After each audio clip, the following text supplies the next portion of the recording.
በምሰግድ ጊዜ አሰሪዎቼ በጣም ሽማግሌ ናቸውና ይጣራሉ። የሆነ ምልክት እንኳን ባደርግ አይሰማቸውም። በዛ ጊዜ ሶላት አቋርጣለሁ። ከዛም እንደገና እሰግዳለሁ። ይህ ሶላቴ እንዴት ይታያል ቢያብራሩልኝ የሚል ጥያቄ። ጥያቄ ንቅሳት ሐራም መሆኑን አውቃለሁ። ነገር ግን በሂና የሚሰሩ የተለያዩ ዲዛይኖች በተለያዩ የሰውነት አካል ላይ ይሰራሉ። ይህ እንደ ንቅሳት ይታያል። በተጨማሪም ሴት ልጅ ሐይድ ላይ ሆና ሂና መቀባት ትችላለች። ምክንያቱም ሂና ቶሎ የሚለቅ ነገር አይደለም። ያብራሩልኝ የሚል ጥያቄ ነው። አባቴ ሽርክ ላይ ወድቆ ነበረ። የሚሰራውም ሽርክ እርድ፣ ደም ማፍሰስ ነበር። ብዙ ነገር አስለምዶ ነበር እና አሁን ላይ ተው ተብሎ አስተውት ነበር። ከተወ በኋላ ታመመ። ሶላት ሲሰግድ አትስገድ አንተ ሶላት መስገድ የለብህም አንተ የእሳት ነህ እያለ ይወሰውሰኛል ይላል። መስገድም አይችልም። አሁን ላይ አብዶ ተቀምጧል። ወደዛው ካልተመለስኩ ነው የሚለው። ምን ማድረግ አለብን ያብራሩልኝ የሚል ጥያቄ። እኔ ባገባሁ በ6 ወሬ ከባለቤቴ ጋር ተጣላን። ፍቺ ጠየቅኩት። እሱም እሺ አለ። እሺ ሲል ግን ለወርቅ መግዣ የሰጠሁሽን ገንዘብ ከመለሽ እፈታሻለሁ፣ የቤት ክራይም አይመለከተኝም። በዚህ ከተስማማሽ እትዮ ደዊ እፈታሻለሁ አለኝ። ተስማማሁ። ከዛም ደወልኩና ፈታኝ። በማግስቱ ረጃዕቱ አለ። ብሩን ገና አልሰጠሁትም እና ኒካሑ እንዴት ይታያል ቢያብራሩልኝ የሚል ጥያቄ። ሐይድ ላይ ሆኜ ከባለቤቴ ጋር ተፋታን። እናም ጓደኞቻችን ፈትዋ ጠይቀው ኒካሑ አይወርድም አሉና አስማሙን። አሁን ደግሞ ስሰማ ኺላፍ አለው አሉኝ። እኔ በቅርብ ነው እስልምና የተቀበልኩት፣ የዲን ዕውቀት ብዙም ያለኝ። ኺላፍ እንዳለው ስሰማ የዲን ዕውቀት ያላቸውን ሰዎች ስጠይቅ ስለ ኒካሑ አስተሳሰር ጠየቁኝ። ኒካሁን ያሳሰረው ወንድሜ ነበረ። ረመዳን ይጾማል፣ ሶላት ግን አይሰግድም። እኔ እንደማይሰግድ ያወቅኩት አሁን ነው። ደውዬ ስጠይቅ የሰማሁት ሰዎችም ኒካሁ ትክክል አልነበረም አሉኝ። መጀመሪያም ያለ ኒካህ በወንጀል ነው የኖር ነው ማለት ነው። ከተፋታንስ በኋላ መልሰን መስማማታችን ወንጀል ነው? አብራሩልኝ። ወንጀል ከሆነስ ከፋራችን ምንድነው? ጨንቆኛል ያብራሩልኝ የሚል ጥያቄ። فاغتنم رحمك الله حياتك النفيسة واحتفظ بأوقاتك العزيزة. السلام عليكم ورحمة الله وبركاته. الحمد لله والصلاة والسلام على خير خلق الله محمد بن عبد الله وعلى آله وأصحابه ومن والاه. رب اشرح لي صدري ويسر لي أمري واحلل عقدة من لساني يفقه قولي. اللهم أعني وسددني واعصمني من الزلل. أما بعد. ዛሬ ከምናያቸው ጥያቄዎች የመጀመሪያው አባቴ ሽርክ ላይ ወድቆ ነበረ። የሚሰራውም ሽርክ እርድ፣ ደም ማፍሰስ ነበር። ብዙ ነገር አስለምዶ ነበር እና አሁን ላይ ተው ተብሎ አስተውት ነበር። ከተወ በኋላ ታመመ። ሶላት ሲሰግድ አትስገድ አንተ ሶላት መስገድ የለብህም አንተ የእሳት ነህ እያለ ይወሰውሰኛል ይላል። መስገድም አይችልም። አሁን ላይ አብዶ ተቀምጧል። ወደዛው ካልተመለስኩ ነው የሚለው። ምን ማድረግ አለብን ያብራሩልኝ የሚል ጥያቄ። አሰሉላህ አልዓዚም ረበል አርሺል ዐዚም አን የሽፊየሁ ሽፋን ላ ዩጋዲሩ ሰቀማ። ይህ ከሸይጣን ጋር የሚደረግ ትልቅ ትግልና ጂሃድ ነው። ጂሃድ ጦር ሜዳ ላይ ብቻ አይደለም የሚደረገውና የሚካሄደው፣ ከነፍስ ጋር ከሸይጣን ጋር የሚደረግ ጂሃድ አለ። ስለዚህ አላህ ተባረከ ወተዓላ እንዲያግዘው ዱዓ ማድረግ አለበት። መለስ በሚያደርገውና ራሱን በሚያውቅ ጊዜ ሱረቱል ፋቲሃን፣ ሱረቱን ናስና ሱረቱል ፈለቅን፣ አያተል ኩርሲን እንዲቀራ ማድረግ ነው።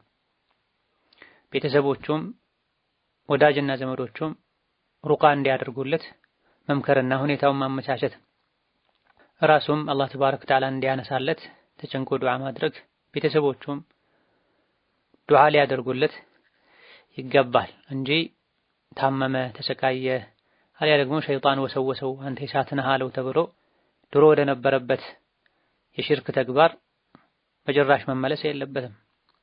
ሶላት የሰገደ አንተ የእሳት ነህ የሚለው ሸይጣን ነው። ሶላት የሚሰግድ የጀነት እንጂ የእሳት አይሆንም በመሰረቱና በጥቅሉ። ከአላህ መንገድ ሊያርቀው ወደ እሳት ጎዳና ሊወስደው ሲፈልግ ሸይጣን የሚፈጥረው ወስዋስ በመሆኑ አዑዙ ቢላሂ ሚነ ሸይጣን ረጂም እያለ ሶላቱ ላይ ሊቀጥል ይገባዋል እንጂ እንደዚህ አይነት ነገሮች በዙብኝ ተፈተንኩ ብሎ ወደ እሳት መንገድ መመለስ የለበትም።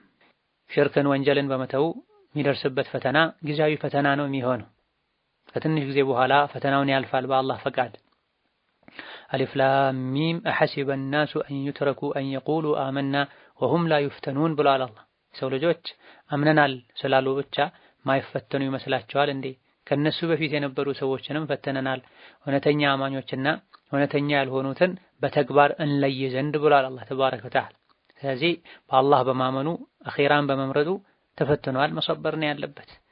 አዱንያ ላይ የሚደርስ ማንኛውም ፈተናና ስቃይ መከራ ከአኺራ ጀሃነም ስቃይና መከራ አንፃር እዚህ ግባ የሚባል አይደለም።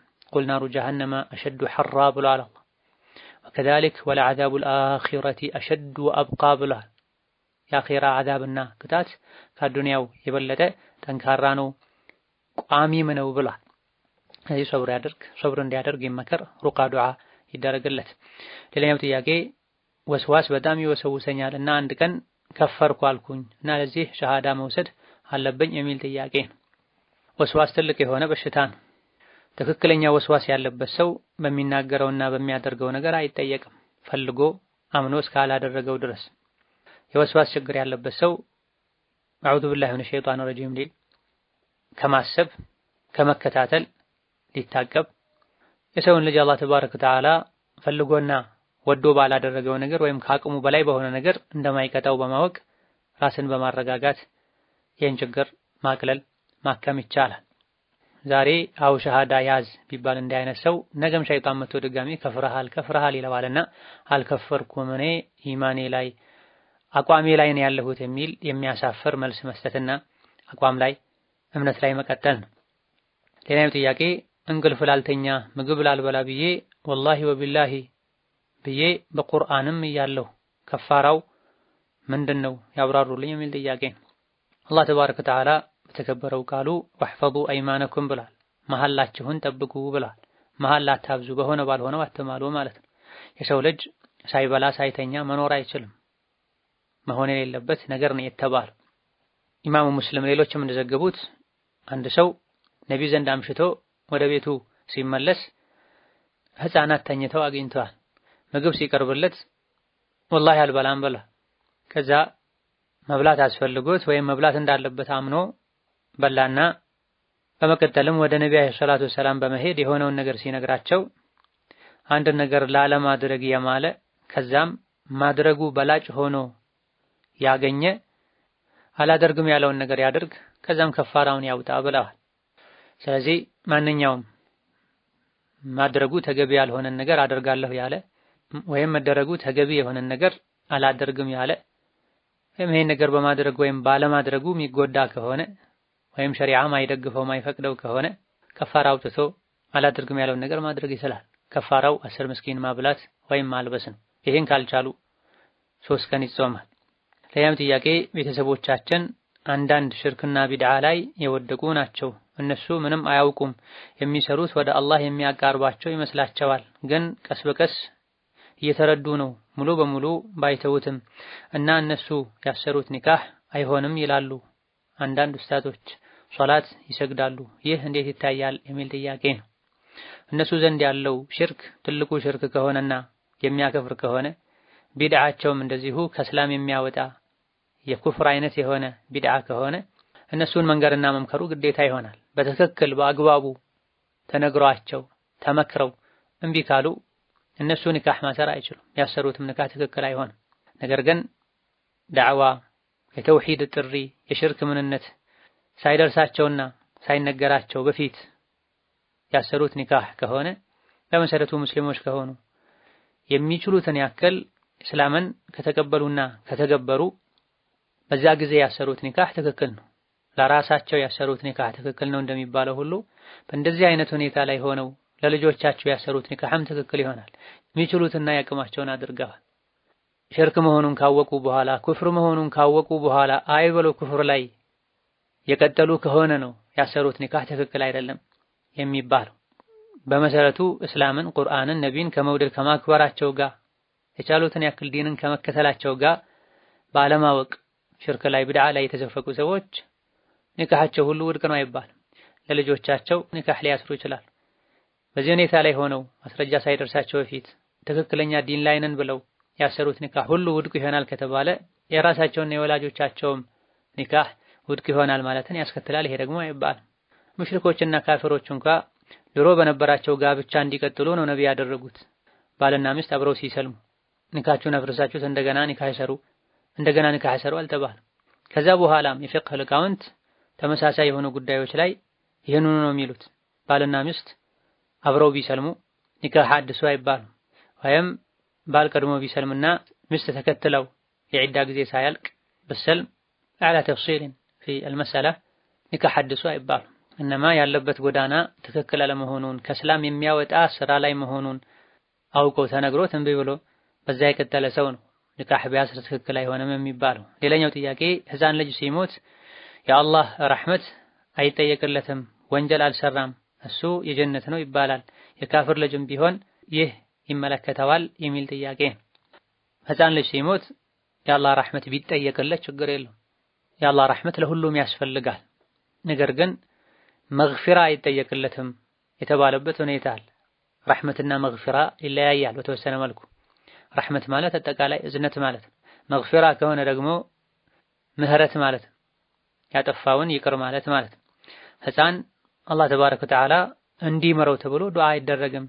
ምክንያቱም ምህረት የሚጠየቀው ወንጀል ለሰራ ሰው ነው፣ ወይም ወንጀል የሚሰራበት እድሜ ላይ ለደረሰ ነው። የሰራው ስራ የሚጻፍበት እድሜ ላይ ያልደረሰ ህፃን የሚጠየቅበት ወንጀል ስለሌለ አላህ ተባረከ ወተዓላ ይማረው አይባልም። ይዘንለት ቢባል ግን ችግር የለው። ሁሉም ፍጥረታት የአላህ ተባረከ ወተዓላ ረሕመት እዝነት ስለሚያስፈልጋቸው ይልቅ አላህ ተባረከ ወተዓላ እንዲያዝንለት ለወላጆቹ ሻፊዕ አማላጅ አላህ እንዲያደርገው በነቢዩላህ ኢብራሂም ክትትልና ጥበቃ ስር የሚቆይ እንዲያደርገውና ለወላጆቹ አላህ ምንዳቸውን ከፍ እንዲያደርግላቸው ዱዓ ማድረጉ ነው በላጭ የሚሆነው። ይህ እንዳለ ሆኖ ህፃን ልጅ የጀነት ነው ይባላል። የካፍር ልጅም ቢሆን ይህ ይመለከተዋል ወይ የሚለውን በተመለከተ በግለሰብ ደረጃ ህፃን ልጅ ሲሞት እሱ የጀነት ነው ብሎ መደምደም አይቻልም። ወላጆቻቸው ወይም ከወላጆቻቸው መሃል አንዱ ሙስሊም የሆነ ህፃናት በጥቅሉ የጀነት ናቸው ማለት ይቻላል። ኢማሙ ነወዊ ረሒመሁላህ ተዓላ አጅመዐ መን ዩዕተዱ ቢሂ ሚን ዑለማኢል ሙስሊሚን ዐላ አነ መን ማተ ሚን አጥፋሊል ሙስሊሚን ፈሁወ ሚን አህሊል ጀነህ ብለዋል። ኢጅማዓቸው ቦታ የሚሰጠው የሙስሊም ዑለሞች በሙሉ ተስማምተዋል ሙስሊም ህፃናት የጀነት እንደሆኑ ብለዋል። ወላጆቻቸው ካፍር የሆኑ ህፃናትን በተመለከተ በዑለሞች መሃል ኺላፍ ወይም የሐሳብ ልዩነት አለበት። የጀነት ናቸው፣ አይ ይፈተናሉ፣ አይ እንደ ወላጆቻቸው ናቸው የተባለበት ሁኔታ አለ። ይህ እንዳለ ሆኖ ግን ወላጆቹ ሙስሊም የሆነን ህፃን እንኳ ቢሆን ህፃን ሆኖ ስለሞተ እሱ የጀነት ነው ብሎ በግለሰብ ደረጃ መወሰን መደምደም አይቻልም። ኢማም ሙስሊም ረሒመሁላህ ተዓላ በዘገቡት ሐዲስ መዲና ላይ አንድ ህፃን ልጅ ሞቶ ነበርና ነብዩ ሰለላሁ ዐለይሂ ወሰለም እንዲሰግዱበት ጀናዛ ሲመጣ አይሻ ረዲየላሁ ዐንሃ ጡባ ሊሃዛ ዑስፉሩን ሚን አዕሳፊሪል ጀና አለች። ታድሎ ጀነት አለለት፣ የጀነት እርግብ ይሆናል፣ ጀነት ላይ እንደፈለገ ይበራል፣ ጭራሽ ወንጀል አልሰራም፣ ወንጀልም አላገኘውም ባለች ጊዜ ነብዩ ሰለላሁ ዐለይሂ ወሰለም አወ ገይሩ ዛሊከ ያ አኢሸቱ ሌላስ ምትው የለሽም አንቺ አይሻ አሉ ነብዩ ሰለላሁ ዐለይሂ ወሰለም። ይሄን ንግግሯን አልደገፉም ነብዩ ሰለላሁ ዐለይሂ ወሰለም። እንዲህ አትበይ ብለዋል ነብዩ ሰለላሁ ዐለይሂ ወሰለም። ስለዚህ በግለሰብ ደረጃ ይህ መባሉ ተገቢ አይደለም፣ አያስፈልግም። ሌላኛው ጥያቄ የሌሊት ሶላት መስገድ ባልችልና የሱብሒ ሶላት ጊዜ ሲገባ ሳልሰግድ ካለፈኝ እንዴት ይታያል? እንዲሁም ከዙህር በፊት 4 ረክዓ ያለው የአዱሃ ሶላትን ሳልሰግድ በእንቅልፍ ቢያልፈኝና ከረፈደ ከዙህር ሶላት በፊት መስገድ ይቻላልን የሚል ጥያቄ። በቋሚነት ሌሊት ሶላት የሚሰግድ ሰው ሌሊት ካመለጠው በሚቀጥለው ቀን ፀሐይ ከፍ ብላ ከወጣች በኋላ ከዙህር በፊት ባለው ጊዜ እስከ ዙህር ባለው ጊዜ መስገድ ይችላል። ማታ 5 ከነበረ የሚሰግደው 6 አድርጎ፣ 11 ከነበረ 12 አድርጎ፣ በነጠላ ቁጥር ይጠናቀቅ የነበረውን ጥንድ ቁጥር አድርጎ በቀኑ ክፍለ ጊዜ ቀዷ ማውጣት ይቻላል። ሶላት ዱሃን በተመለከተ የዙህር ሶላት ወቅት ሊገባ 15-20 ደቂቃ እስኪቀረው ድረስ ባለው ጊዜ አዱሃን መስገድ ይቻላል። የግድ ረፋድ ላይ 4 ሰዓት፣ 3 ሰዓት፣ 5 ሰዓት ብቻ አይደለም የሚሰገደው። ፀሐይ ከፍ ብላ ከወጣችበት ሰዓት ጀምሮ የዙህር ሶላት ወቅት ሊገባ 15-20 ደቂቃ እስኪቀረው ድረስ ባለው ጊዜ አዱሃን መስገድ ይቻላል። በቋሚነት አዱሃ ሶላትን የሚሰግድ ሰው በወቅቱ መስገድ ያልቻለ ያለፈው ሰው ኋላ ላይ ቀዷ ማውጣት ይችላል አይችልም? በዑለሞች መሃል ኺላፍ አለበት። በርካታ የሻፊዕያ የሐንበልያ መዝሀብ ተከታይ የፊቅህ አዋቂዎች የመረጡት አዱሃ ሶላትን ቢሆን ወቅቱ ካለፈ አዎ ቀዷ ይወጣል፣ ከዙህር በኋላም ቢሆን ይሰገዳል ብለዋል። ኢማም ነወዊ ሌሎችም ይሄን መርጠዋል። ስለዚህ በመሰረቱ ሶላት አዱሃን የሚሰግድ ሰው በበቂ ምክንያት ካለፈው ኋላ ላይ ቀዷ ቢያወጣ ችግር የለውም። ሶላት አዱሃን አንዳንዴ አልፎ አልፎ ማሳለፉም አስፈላጊ ነው፣ እንደ ፈርድ በቋሚነት ሁሌ እንዳይደረግ የሚል አስተያየትም ስላለ ካለፈ አንዳንዴ ቢተውም ችግር የለም። ሌላኛው ጥያቄ በምሰግድ ጊዜ አሰሪዎቼ በጣም ሽማግሌ ናቸውና ይጣራሉ። የሆነ ምልክት እንኳን ባደርግ አይሰማቸውም። በዛ ጊዜ ሶላት አቋርጣለሁ፣ ከዛም እንደገና እሰግዳለሁ። ይህ ሶላቴ እንዴት ይታያል ቢያብራሩልኝ የሚል ጥያቄ። ሶላትን በተለይ ፈርዱና ዋጅብ ሶላትን የሆነ ሰው ስለጠራ ብቻ ብሎ አቋርጦ መሄድ ትልቅ ስህተት ነው። ሶላት አላህ ፊት መቆም፣ ማንም ይሁን ማን ከአላህ አይበልጥም። ሱና ሶላት የተሰገደ ከሆነ ነው ወላጅ ከጠራ በዛ ሰዓት መጠበቅ ማይችል ከሆነ ሱብሃንአላህ በማለት ሴቶች ከሆኑ እጅ መታ መታ በማድረግ ማያውቅ ከሆነ ደጋግሞ ከጠራ ወላጅ እናት ወይም አባት ሱና ሶላት ከሆነ ትቶ መሄድ ይቻላል ተብሏል። አማ ፈርድ ዋጅብ የሆነን ሶላት የሆነ ሰው ስለጠራ ብቻ ተትቶ አይኬድም። ሶላቱን ፈጠን አድርጎ ማጠናቀቅ ይቻላል። አይደለም ትቶ መሄድ፣ ሶላትን ለመቁረጥ መወሰን እንኳ ሶላትን ያበላሻል። ባያቋርጡት ሶላት ሰግዳለሁ እገሌ ሲመጣ ወይም እገሌ ሲጠራኝ ወይም ስልኬ ሲጠራ አቆመዋለሁ ብሎ ሶላት የጀመረ ሰው ፈርዱም ይሁን ሱና ሶላቱ ይበላሻል። አላሁ አክበር ካሉበት ሰዓት ጀምሮ ሶላት እስኪጠናቀቅ ሶላቱ ላይ የመቀጠል ንያ አብሮ መቆየት አለበት። እጨርሰዋለሁ ተብሎ ነው መገባት ያለበት። አላሁመ ኢላ የሰውን ነፍስ ለማዳን ወይም የራስን ነፍስ ለማዳን ሶላት መቁረጥ ግዴታ ከሆነ ይሄኔ ይቻላል። ሕፃን ልጅ ወደ እሳት እየሄደ መመለስ ካልተቻለ፣ ህይወቱ አደጋ ላይ የወደቀ ያለ ሰው ቢጣራ ሶላት ውስጥ ሆኖ መርዳት ካልተቻለ በእንዲህ አይነት ሁኔታዎች ላይ ሶላት ቢቋረጥ ችግር አይኖርም። ነገር ግን ብቸኛው አማራጭ ማቋረጥ አይደለም፣ እየሰገዱም ቢሆን ማድረግ ይቻላል። ነብዩ ሰለላሁ ዐለይሂ ወሰለም እየሰገዱ ለአይሻ በር ይከፍቱ እንደነበረ ተነግሯል። ስለዚህ እየሰገዱም ቢሆን ወደፊት ለፊት ከሆነ ወደ ቂብላ ወደፊት ለፊት ከሆነ ምንም ችግር አይኖርም። ወደፊት ለሐጃና ለምክንያት ከሆነ መራመድ ይቻላል። ወደ ግራ ወደ ቀኝ ወደ ኋላም እንኳን ቢሆን ቂብላ ሳይለቁ ወደሚፈልጉት አቅጣጫ እየተራመዱ ጉዳዩን ማሳካት ይቻላል። እንቅስቃሴ መብዛት ሶላት የሚያበላሸው ያለ ምክንያት ከሆነ ነው። ይሄን ሁሉ አድርጎ ካልተቻለ ሶላትን አቋርጦ መልስ ለመስጠቱ ህይወት ላይ አካል ላይ ትልቅ አደጋ የሚያስከትል ከሆነ እየሰገዱ ችግሩን መቅረፍ ማይቻል ከሆነ ቢቋረጥ ችግር የለውም። አማ አሰሪ ጠራ የሆነ ሰው ጠራ ተብሎ ሶላትን ማቋረጥ ሶላትን አለማክበር ነው። ሶላት ከመጀመር በፊት ልሰግድ ነው ብሎ ለነሱ መንገር፣ እድሜያቸው የገፋ ስለሆነ እየተሰገደ ዝም ብለው ከተጣሩ ሶላቱን ፈጠን አድርጎ አጠናቆ መሄድ። ከሶላት የበለጠ ሊጨነቁለት የሚገባ ምንም ነገር የለም ባዕደ ተውሂድ። ሌላኛው ጥያቄ ንቅሳት ሐራም መሆኑን አውቃለሁ፣ ነገር ግን በሂና የሚሰሩ የተለያዩ ዲዛይኖች በተለያዩ የሰውነት አካል ላይ ይሰራሉ። ይህ እንደ ንቅሳት ይታያል። በተጨማሪም ሴት ልጅ ሐይድ ላይ ሆና ሂና መቀባት ትችላለች? ምክንያቱም ሂና ቶሎ የሚለቅ ነገር አይደለም፣ ያብራሩልኝ የሚል ጥያቄ ነው። የሚታወቀውና የተለመደውን ሂና መጠቀም በመሰረቱ ለሴት ልጅ ሐላል ነው፣ ሙሉ ሒጃብ መታደርግ ከሆነ። አልፎ ሁሉ ኢማም ነወዊ እንደጠቀሱት ላገባች ሴት ባለትዳር ለሆነች ሴት ሂና መጠቀም ተወዳጅና ሱናም ጭምር ነው። የሙእሚናን እናት አይሻ ረዲየላሁ ዐንሃ ሂናን ስለመቀባት ሲጠየቁ ምንም ችግር የለውም፣ ነገር ግን እኔ አልወደውም፣ ወዳጄ ነቢ ሙሐመድ አለይሂ ሰላቱ ወሰላም ሽታውን ይጠሉት ስለነበር ብለዋል። የሚከለከለው ራሱ ቁስ ሆኖ አካል ያለው ሆኖ ሰውነትን ውዱእ በሚደረግበት ጊዜ ግዴታ ትጥበትን በሚታጠቡበት ጊዜ ውሃ ወደ ውስጥ እንዳይዘልቅ የሚያደርግ የሆነው ነው። ለምሳሌ እንደ ዘመናዊ ጥፍር ቀለሞች ከሆነ ነው የሚከለከለው። በተረፈ የተለመደውን ተፈጥሯዊን ሂና መጠቀም ምንም ችግር የለውም፣ ይቻላል፣ ይወደዳልም ጭምር። ሸሪዓችን ለሴት ልጅ የፈቀደው ሐላል የሆነ ጌጥ ነው።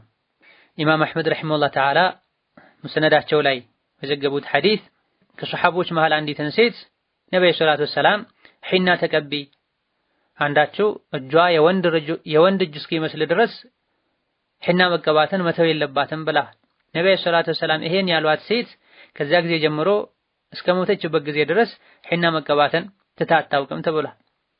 ወከዛሊክ አንዲት ሴት ለነብዩ ሰለላሁ ዐለይሂ ወሰለም ነብዩ እጇን ባዩ ጊዜ ይሄ የወንድ ነው የሴት እጅ ብለው ጠይቀው አይ የሴት እጅ ነው ሲሏቸው ሴትማ ብትሆኚ ጣቶችሽን በቀየርሽ ነበር ያኒ ሒና በተቀባሽ ነበር ብለዋል። ሐዲሱን አልባኒ ሶሒህ እንደሆነ ተናግረዋል።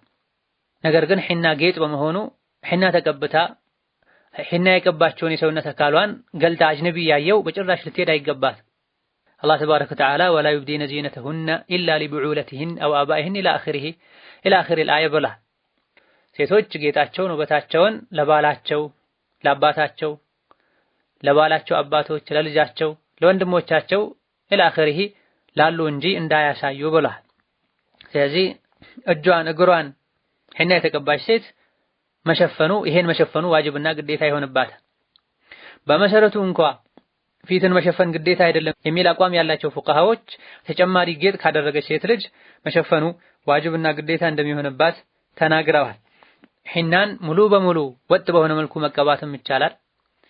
ከላይ ጥያቄው ላይ እንደተጠቀሰው በዲዛይን መልኩ የተለያዩ ቅርጾችን እየሰሩም መጠቀም ይቻላል። እስከተፈቀደ ድረስ አጠቃቀሙ ላይ በዚህ መልኩ ተጠቀሙ፣ በዚህ መልኩ ይቻላል፣ በዚህ መልኩ አይቻልም አልተባለም። ነገር ግን ከአንዳንድ ሱሐባዎች ጥያቄው ላይ ዲዛይን የተባለውን አይነት አጠቃቀም ወይም አቀባብን እንደጠሉ የሚያሳዩ አንዳንድ ዘገባዎች አሉ። ነገር ግን ይሄ የተባለበት ራሱን የቻለ ሁኔታና ምክንያት ስላለው ነው። እንደዚሁ ደግሞ ሸሪዓው ላይ ሴት ልጅ ሒና ትጠቀም ሲባል የምትቀባውን የሰውነት ክፍሏን ሙሉ በሙሉ እንዲቀየር ተፈልጎ ነው። በዲዛይን በሚሆንበት ጊዜ የተወሰኑ ቦታዎች በመስመር ተቀብቶ ሌላኛው የሚታለፍበት ማይቀባ ቦታ የሚኖርበት ሁኔታ ስለሚኖር ሙሉ በሙሉ ሒና የመቀባቱን ሸሪዓዊ ምክንያት የሚሳካ አያደርግም ከማለት አንጻር ነው እንጂ ይከለከላል ለማለት አይደለም ብለው እና ኢብኑ ሐጀርና ሌሎችም በየትኛውም መልኩ መጠቀም እንደሚቻል ተናግረዋል። ነገር ግን ሒጃብና ሲትር መጠበቅ አለበት። በዲዛይን ምሰራ በየትኛውም መልኩ ይደረግ ሒጃብ ከመጠበቅ ጋር መሆን አለበት። ሌላኛው ጥያቄ እኔ ባገባሁ በ6 ወሬ ከባለቤቴ ጋር ተጣላን፣ ፍቺ ጠየቅኩት፣ እሱም እሺ አለ። እሺ ሲል ግን ለወርቅ መግዣ የሰጠሁሽን ገንዘብ ከመለሽ እፈታሻለሁ፣ የቤት ክራይም አይመለከተኝም፣ በዚህ ከተስማማሽ እትዮ ደዊ እፈታሻለሁ አለኝ። ተስማማሁ። ከዛም ደወልኩና ፈታኝ። በማግስቱ ረጃዕቱ አለ። ብሩን ገና አልሰጠሁትም እና ኒካሑ እንዴት ይታያል ቢያብራሩልኝ የሚል ጥያቄ። ይሄ በተደጋጋሚ የሚነሳ ጥያቄ ነው። በስፋት በተደጋጋሚ መልሶችም ተሰጥተውበታል። ባል ሚስቱን ከፈታ በኋላ መመለስ የሚችለው መስፈርቶች ሲሟሉ ነው። ፍቺው ካላለቀ ነው። አንደኛ ወይም ሁለተኛ ፍቺ ከሆነ፣ ከዛ በፊት ኒካሑ ሲታሰር መስፈርቱን ባሟላ መልኩ የታሰረ ኒካህ ከሆነ ነው። በነፃ ከፈታ ነው። እዚህ ጋር ጥያቄው ላይ በተብራራው መሰረት ከሆነ እሱ የፈታው ረጃዕቱ ማለት ይቻል ዘንድ መሟላት ያለበት መስፈርት በተሟላበት ሁኔታና መልኩ አይደለም። እምፈታሽ ለወርቅ መግዣ የሰጠሁሽን ገንዘብ ከመለሽ ነው ብሏል። የቤት ክራይ አይመለከተኝም ብሏል። ጥቅምን አስቀርቷል። ከሷ ተጠቅሟል። ስለዚህ የተኛውም ከሴት ልጅ አንድ ብር እንኳ ቢሆን ይሄን ከተውሽልኝ ይሄን ከሰጠሽኝ ብሎ ሸርጥ አድርጎ የፈታ ወንድ መልሻለሁ ማለት አይችልም። በዚህ አይነቱ መስፈርት ተስማምቶ ፈታው ካለበት ሰዓት ጀምሮ እሷን ረጃዕት ብሎ የመመለሱ እድል በሩ ይዘገበታል። ከኒካህ ጋር ከጋብቻ ጋር የተያዘ ጉዳይ ላይ ከፍተኛ ጥንቃቄ ያስፈልጋል። ሌላኛው ጥያቄ ሐይድ ላይ ሆኜ ከባለቤቴ ጋር ተፋታን፣ እናም ጓደኞቻችን ፈትዋ ጠይቀው ኒካሑ አይወርድም አሉና አስማሙን። አሁን ደግሞ ስሰማ ኺላፍ አለው አሉኝ። እኔ በቅርብ ነው እስልምና የተቀበልኩት፣ የዲን ዕውቀት ብዙም ያለኝ። ኺላፍ እንዳለው ስሰማ የዲን ዕውቀት ያላቸውን ሰዎች ስጠይቅ ስለ ኒካሑ አስተሳሰር ጠየቁኝ። ኒካሁን ያሳሰረው ወንድሜ ነበረ። ረመዳን ይጾማል፣ ሶላት ግን አይሰግድም። እኔ እንደማይሰግድ ያወቅኩት አሁን ነው። ደውዬ ስጠይቅ የሰማሁት ሰዎችም ኒካሁ ትክክል አልነበረም አሉኝ። መጀመሪያም ያለ ኒካህ በወንጀል ነው የኖር ነው ማለት ነው? ከተፋታንስ በኋላ መልሰን መስማማታችን ወንጀል ነው? አብራሩልኝ። ወንጀል ከሆነስ ከፋራችን ምንድነው?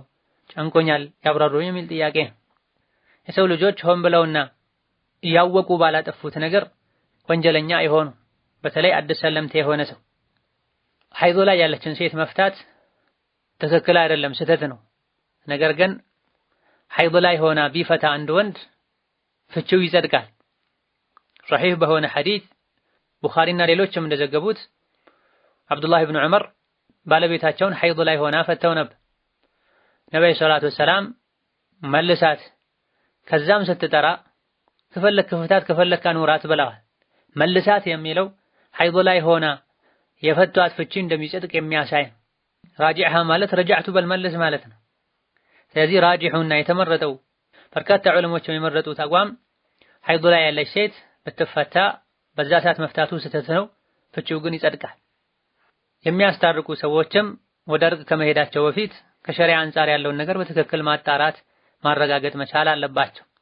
ይህ እንዳለ ሆኖ የመጀመሪያው ኒካህ ትክክል ካልነበረ ከፈቱ በኋላ ረጃዕቱ ማለት አይቻልም። ይሄን ቀደም ሲል ጠቅሻለሁ። የሶላትን ግዴታነት ከማወቁ ጋር ሙሉ በሙሉ ሶላት የተወሰው እሱ ያሰረው ኒካህ ትክክል አይሆንም።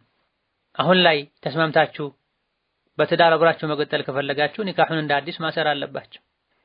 ከዛ በፊት በሆነው ነገር ባለማወቅ እስካደረጋችሁ ድረስ በተለይ ጠያቂዋ ሰለምቴ እንደመሆኗ መጠን ምንም የለባትም። እያወቁ ባጠፉት ነገር ነው አላህ ተባረከ ወተዓላ የሚጠይቀው። ወላኪን ማ ተዐመደት ቁሉብኩም ወካነ አላሁ ገፉረን ረሒማ እንዳል። ተሳስታችሁ ባረጋችሁት ነገር አላህ አይቀጣችሁም። እያወቃችሁ ሆን ብላችሁ በምታደርጉት ነው አላህ የሚቀጣው። ይሄንም ቢሆን ከተውበታችሁ አላህ መሃሪና አዛኝ ነው ብላና መቀጠል ከፈለጉ ኒካሁን ማስተካከል ነው። ሐይድ ላይም ሆና ቢሆን የተፈታው ፍቺ ይጸድቃል። ነገር ግን ሐይድ ላይ መፍታት ቢድዓ ነው፣ ወንጀል ነው። ከሐይድ ጠርታ ግንኙነት ሳይደረግ በፊት ነው መሆን ያለበት ፍቺ የግድ በሚሆንበት ጊዜ። هذا الله تعالى أعلم። ለዛሬ በዚህ እናበቃለን። የተቀሩትን ሌላ ጊዜ እንመለሳለን። ወሰላሙ አለይኩም ወራህመቱላህ ወበረካቱ።